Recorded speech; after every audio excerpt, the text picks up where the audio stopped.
अस्सलाम वालेकुम, welcome to the accounting room. आज हम चैप्टर करेंगे चैप्टर 4 एवरेजेस, जो कि हमारे पास शाहिद जमाल की स्टेट्स की सेकेंड ईयर की बुक है हमारे पास, जिसमें सबसे पहले हमारे पास जो सवाल दिया हुआ है 4.1 वो हमारे पास दिया हुआ है calculate arithmetic mean of this data. ठीक है, अब ये डेटा हमें कैसे पता चलेगा? अच्छा जी देखें, सबसे पहले मीन मीडियन मॉड के चैप्टर में सबसे पहले दो चीज़ें होती हैं, एक होता है ग्रुप और एक होता है अनग्रुप। ठीक है, अनग्रुप की ये पहचान होती है कि उसमें हमारे पास फ्रीक्वेंसी नहीं होती, यानी कि जो हमारे पास जो क्वेश्चन दिया हुआ होता है उसमें फ्रीक्वेंसी नहीं दी जाती, सिंपल डेटा दिया जाता है।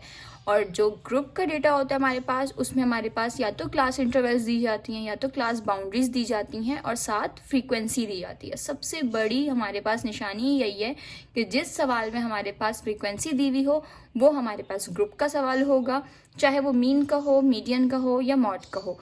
और जिस सवाल में हमारे पास फ्रीक्वेंसी नहीं दी गई होगी या क्लास इंटरवल या क्लास बाउंड्रीज नहीं दी गई होंगी तो वो सवाल हमारा किसका होगा? अनग्रुप का, चाहे मीन का हो, मीडियन का हो या मॉड का हो।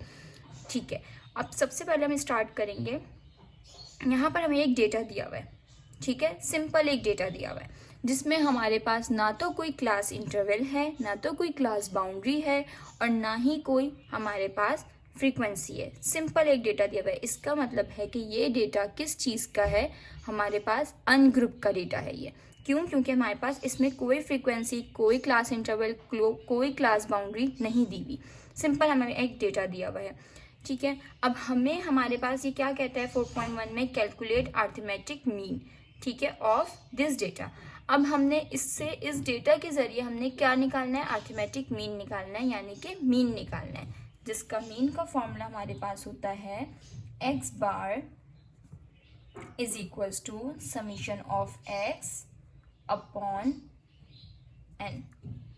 ठीक है, ये हमारे पास इसका फॉर्मूला होता है अनग्रुप के मीन का, जिसमें x बार हम ऐसे लिखेंगे इज इक्वल्स टू, अब हमने इसमें क्या करना था? समीशन ऑफ x, ये हमारे पास सारे क्या हैं? x हैं।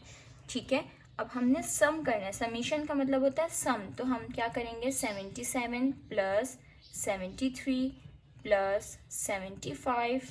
हमने कोई इसमें इसको अरेंज नहीं करना, डेटा को जिस तरीके से हमारे पास दिया हुआ होगा हमने उसी तरीके से उसको हमने ऐड कर लेना है। ठीक है, 72 plus 76 plus 75 plus 71 plus 74 plus 78। ठीक है, यहाँ पे हमने सबके सेंटर में क्या कर दिया है? प्लस की साइन लगा दी है। देन उसके बाद हमने यहाँ पर डिवाइड की एक लाइन ड्रॉ करनी है। ठीक है, और n हमारे पास क्या होगा? Number of data. हमारे पास कितने नंबर्स दिए हुए हैं? यानी कि 1 2 3 4 5 6 7 8 9 10।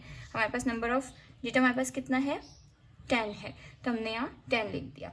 अब जब हम इसका सम करेंगे तो हमारे पास इसका सम क्या आ रहा है? हमारे पास आ रहा है इसका सम 741 अपॉन 10।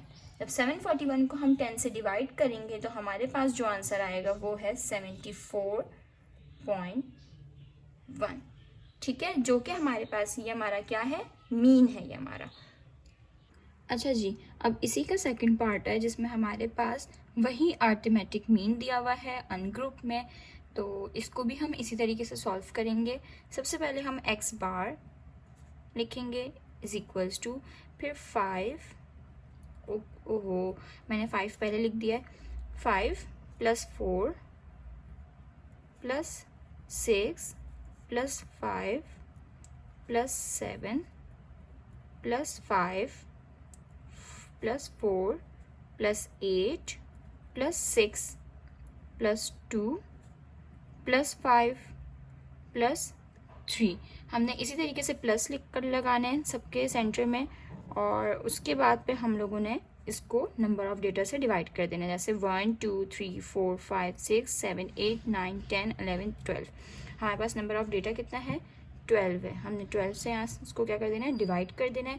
तो हमारे पास इन सब का सम कितना आता है? हमारे पास आएगा इन सब का सम 60 अपॉन 12, वैसे लिखेंगे तो हमारे पास इसका आंसर अर्थमेटिक मीन निकल के कितना आ जाएगा? 5। आज के लिए इतना ही, मिलते हैं नेक्स्ट वीडियो में। अल्लाह हाफिज़।